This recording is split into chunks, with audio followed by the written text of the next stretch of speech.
catastrophic. It was like a napalm bomb had gone off and just targeted Pandanus.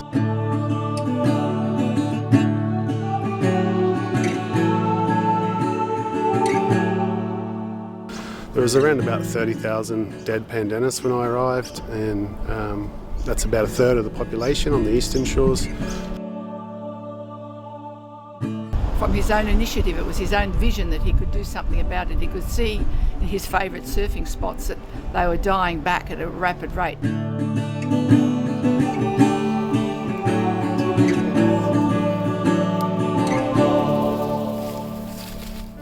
Most trees are just green things to people, but when you start to single out Pandanus and start to really observe what's going on in a given stretch, you'll see the level of dieback is quite considerable.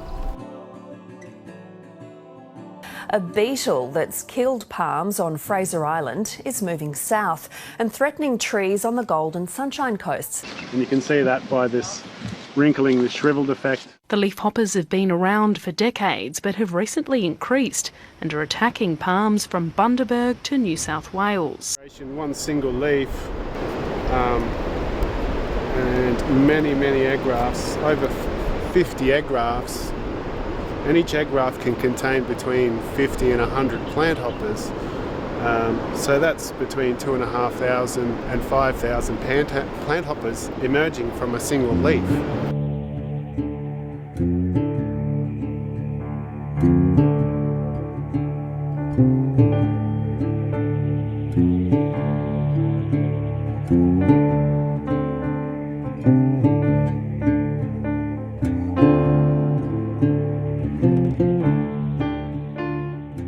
The micro wasp, the female, will lay her eggs inside the egg of the host and thereby prevent the plant hoppers from even emerging from their eggs. Removing of these leaves allows the water to flow through when it does rain or when they're collecting sea mist.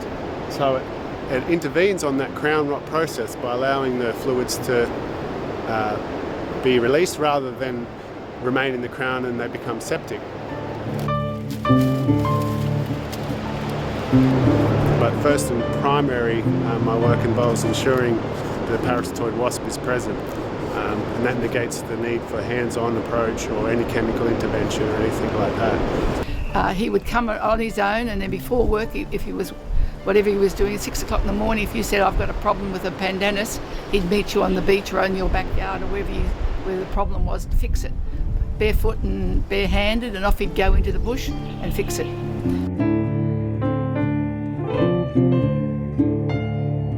I think probably documenting the wildlife that Pandanus provide habitat for is probably one of the main things that make people start to listen and care.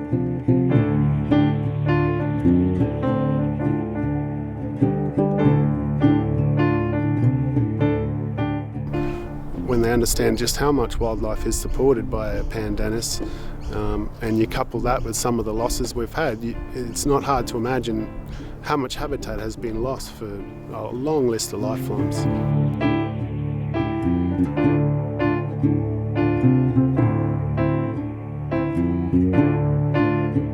I often use the analogy, the movie Avatar, and there's the big giant tree that supports the whole ecosystem on that fictional planet. The Vitraia Ramunong, the Tree of Souls.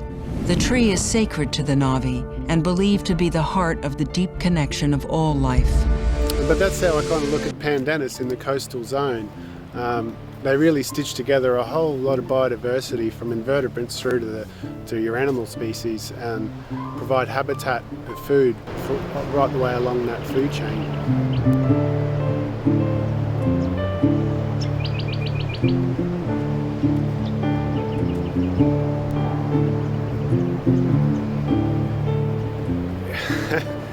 To see these losses happening, such detrimental losses to the biodiversity of a coastal ecosystem in an area that is literally billions of dollars spent for human enjoyment, and yet I couldn't scratch up a few $1,000s to protect these plants and this important habitat.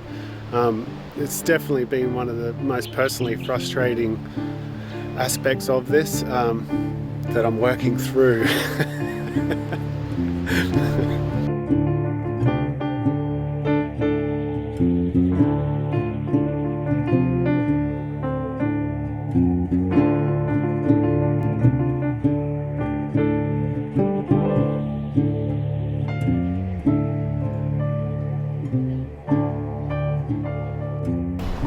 What we've now got is healthy-looking Pandanus across the Shire, really, but particularly in the Bridgen area where he first started.